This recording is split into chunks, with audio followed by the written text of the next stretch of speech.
Gary Lineker has been the face and host of Match of the Day since 1999.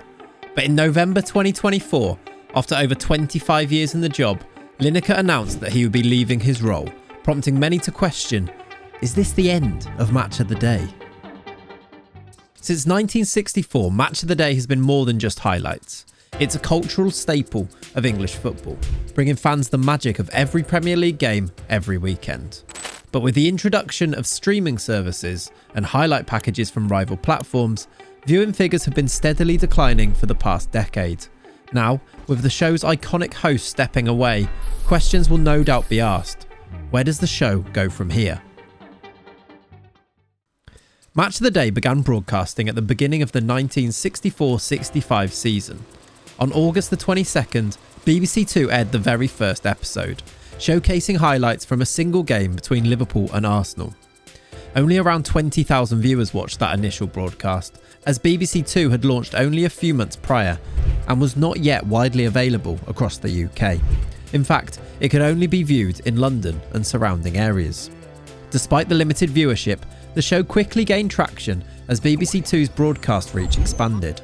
Within just a few years, Match of the Day had grown to be a Saturday night staple for millions of football fans and recognised as an innovative programme for delivering highlights and insights into top-flight football, a rarity on television at the time.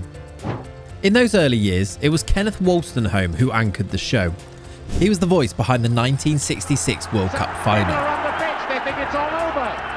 It is now.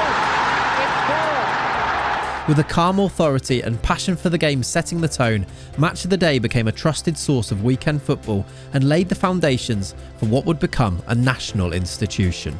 Then came the 1970s and 80s, and with them, fresh faces and perspectives.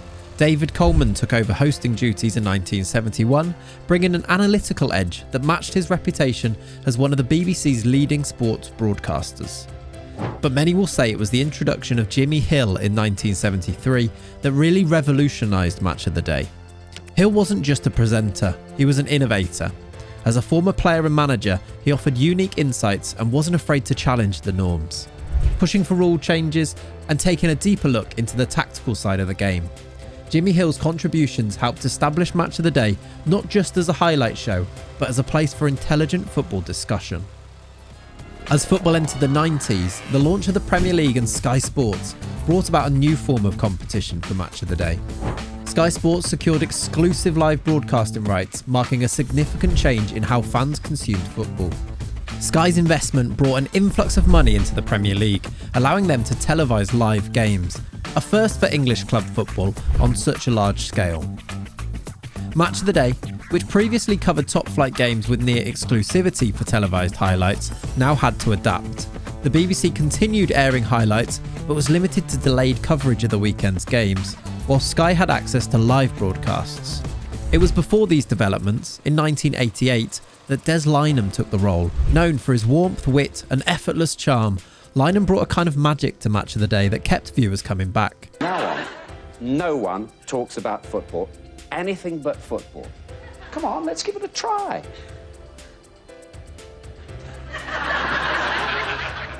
His knack for balancing serious analysis with light-hearted moments helped make Match of the Day a central weekend viewing, even in spite of the behemoth production that was Sky Sports.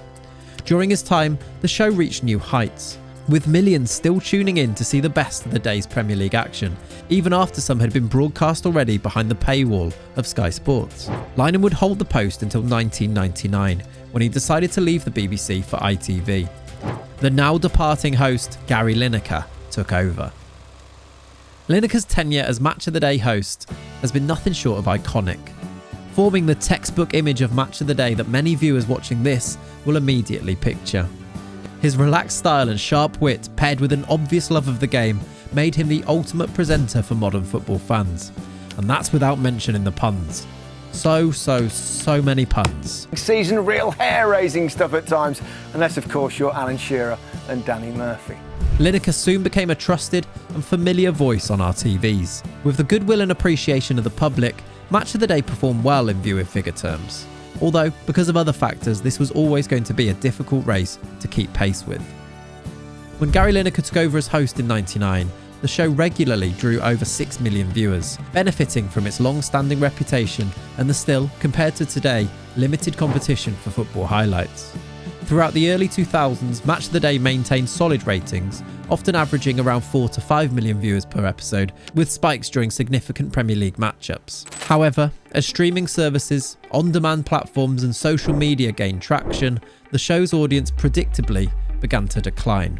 By the mid-2010s, average viewing figures hovered between 2 and 3 million, with occasional increases for high-stake matches, but an overall downward trend. In recent years, figures have continued to decline, with some episodes attracting under 2 million viewers.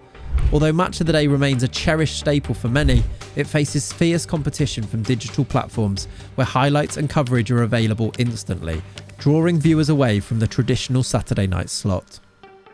Seen as a national treasure to many, Lineker's journey with Match of the Day wasn't without its fair share of public drama. In March 2023, a tweet in which he voiced his views on government immigration policies led to major backlash. The BBC made the controversial decision to remove Lineker from an episode, sparking a wave of public and media outcry. Fans, pundits and even Premier League players stood firmly in his corner, demanding his return. And within days, he was reinstated, and the episode served as a reminder of Lineker's influence and popularity, not just as a presenter, but as a public figure, unafraid to use his platform for social commentary.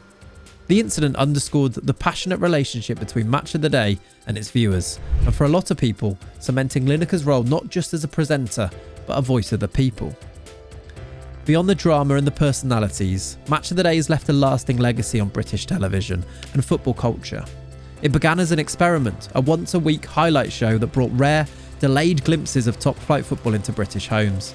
Over time, it became a fixture of the national fabric, a place where fans from all backgrounds could tune in to celebrate, argue and commiserate over their favourite teams. Match of the Day was always more than just a football show. It grew into a Saturday night tradition, where fans could count on catching up on the day's football. Its influence on sports broadcasting is undeniable, paving the way for intelligent, informed football discussion and setting a standard that's hard to match. Now though, with Lineker stepping away, many wonder who could possibly fill his shoes. Just like the time when Lineker himself took over from the beloved Des Lynam. Lineker's successor will face the daunting task of preserving what makes Match of the Day special, while navigating an ever-changing media landscape. It's a challenge, not just to replace Lineker's charisma and insight, but to find a new approach that resonates with younger audiences accustomed to instant content on digital platforms. Mark Chapman, Alex Scott and Gabby Logan are amongst the favourites for the role, but regardless of who eventually does fill Lineker's crisp-ridden boots, the task is daunting. Streaming services offer instant access to match highlights, while fans on social media can catch game-changing moments minutes after they happen. While older fans may still tune in out of tradition, younger viewers raised on TikTok and Twitter may not feel the same loyalty to a once-a-week programme. And yet, that sense of community, the collective experience of watching Match of the Day after a full weekend of matches, remains unmatched. It's a tradition that's nostalgic and comforting in a world where so much football content feels disposable.